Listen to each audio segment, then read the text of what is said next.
Erick Thohir umumkan kabar besar dari FIFA. Indonesia kembali mendapat perhatian dunia sepak bola setelah FIFA memberi kepercayaan besar kepada PSSI. Momentum ini langsung diumumkan oleh Erick Thohir yang membawa kabar menggembirakan bagi publik nasional. Penunjukan Indonesia sebagai tuan rumah FIFA Series 2026 yang akan digelar Maret tahun depan menjadi langkah penting dalam peningkatan reputasi sepak bola tanah air di level global. Bagi Erick, keputusan ini menunjukkan kualitas penyelenggaraan turnamen Indonesia yang sebelumnya sukses menggelar Piala Dunia U17 tahun 2023. Saya sudah menerima kabar dari FIFA bahwa lobi kita telah membuahkan hasil. Indonesia resmi diberikan kepercayaan menjadi tuan rumah ajang FIFA Series tahun depan. Alhamdulillah, kita sekali lagi mendapat mandat menyelenggarakan turnamen resmi FIFA, ujar Erick di Jakarta, Jumat 21 November 2025. FIFA Series atau sebelumnya disebut FIFA World Series merupakan turnamen 2 tahunan yang mempertemukan berbagai tim nasional dari berbagai konfederasi dalam rangkaian laga uji coba resmi.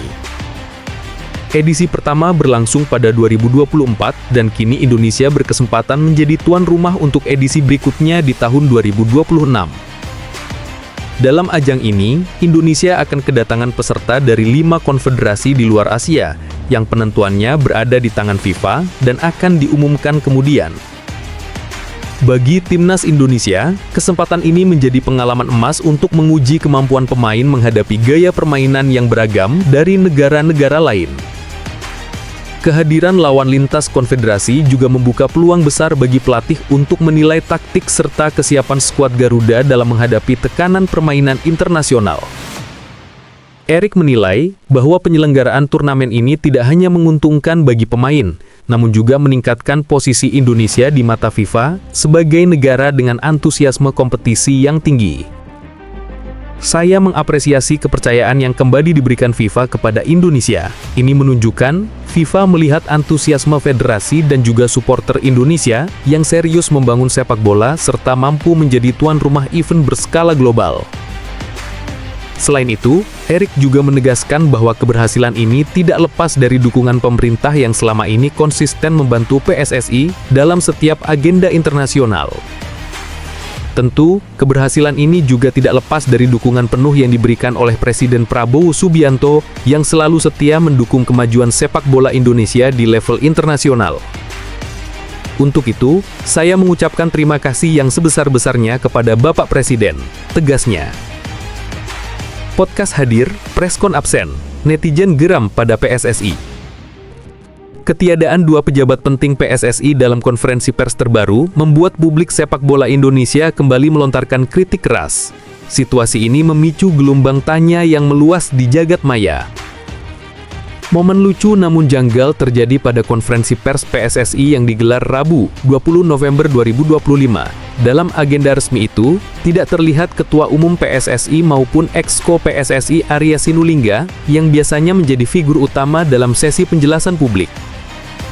Ketidakhadiran keduanya langsung memancing pertanyaan dari para netizen. Banyak yang menilai absennya 2 tokoh penting di acara sepenting konferensi pers PSSI meninggalkan kesan bahwa isu besar justru dihindari. Publik awalnya berharap agenda ini dapat menjadi ruang klarifikasi mengenai beberapa isu yang sempat menjadi tuntutan supporter, terutama setelah dinamika panas beberapa pekan terakhir. Namun, kenyataannya tidak ada jawaban yang mereka harapkan. Perwakilan yang hadir, termasuk Sumarji pun tidak memberikan alasan mengapa Erick Thohir dan Arya Sinulinga absen. Hal ini membuat diskusi di media sosial semakin ramai dengan kritik dan tanda tanya. Sebagian netizen menilai kondisi ini menjadi ironi, sebab di sejumlah podcast YouTube, keduanya tampil dan berbicara panjang. Situasi itu memunculkan anggapan bahwa memilih podcast lebih mudah dibanding menghadapi konferensi pers resmi. Pertanyaan besar kemudian mengemuka. Jika memang keduanya sibuk, mengapa konferensi pers tidak dijadwalkan ulang ketika mereka memiliki waktu luang? Publik merasa penyampaian langsung dari 2 tokoh itu jauh lebih dibutuhkan. Supporter Indonesia pada dasarnya ingin mendengar respon dari Erick Thohir dan Arya Sinulinga terkait isu yang berkembang, mulai dari tuntutan supporter hingga peta jalan atau program jangka panjang yang sebelumnya banyak dipertanyakan. Namun, jalannya konferensi pers justru dinilai berjalan monoton. Isi penjelasan tidak menyentuh isu-isu besar seperti roadmap maupun respon terhadap aksi Ultras Garuda, sehingga diskusi publik semakin mengarah pada rasa kecewa. Ketiadaan jawaban dari pucuk pimpinan membuat banyak netizen merasa agenda itu tidak memenuhi harapan. Kritik pun bertambah karena publik menilai bahwa transparansi seharusnya menjadi hal yang paling diutamakan. Realistis atau mundur? PSSI turunkan target SEA Games 2025.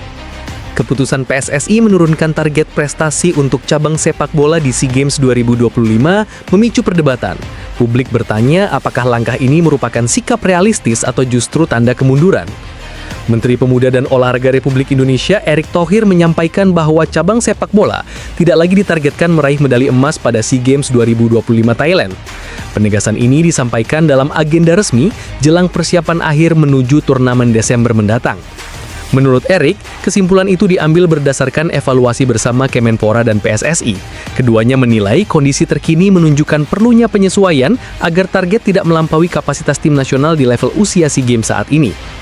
Berdasarkan hasil evaluasi, PSSI mengusulkan target medali perunggu untuk timnas putri dan medali perak untuk timnas putra. Jelas Erick Thohir, Jumat 21/11/2025. Penurunan target untuk timnas putra cukup menyita perhatian publik, sebab pada edisi sebelumnya di SEA Games Kamboja 2023, Indonesia sukses membawa pulang medali emas. Prestasi itu sempat menjadi dorongan besar bagi optimisme masa depan sepak bola nasional. Kini, dengan target hanya medali perak, muncul pertanyaan apakah penurunan ini didorong pertimbangan teknis atau ketidakmampuan menjaga konsistensi pembinaan. Sebagian pihak menilai keputusan PSSI ini terlalu cepat menyerah pada tekanan kompetisi regional. Secara keseluruhan, kontingen Indonesia menargetkan 85 medali emas pada SEA Games Thailand nanti. Sebanyak 996 atlet disiapkan untuk bertanding di 48 cabang olahraga dari total 50 cabang yang dipertandingkan. Target itu dipasang untuk mengamankan posisi Indonesia di peringkat 3 klasemen seperti pencapaian pada SEA Games Kamboja 2023. Meski demikian, publik menilai sepak bola selalu menjadi cabang yang membawa dampak emosional paling besar, sehingga penurunan target secara otomatis memunculkan kritik dan diskusi lebar, terutama di kalangan supporter yang berharap capaian lebih tinggi.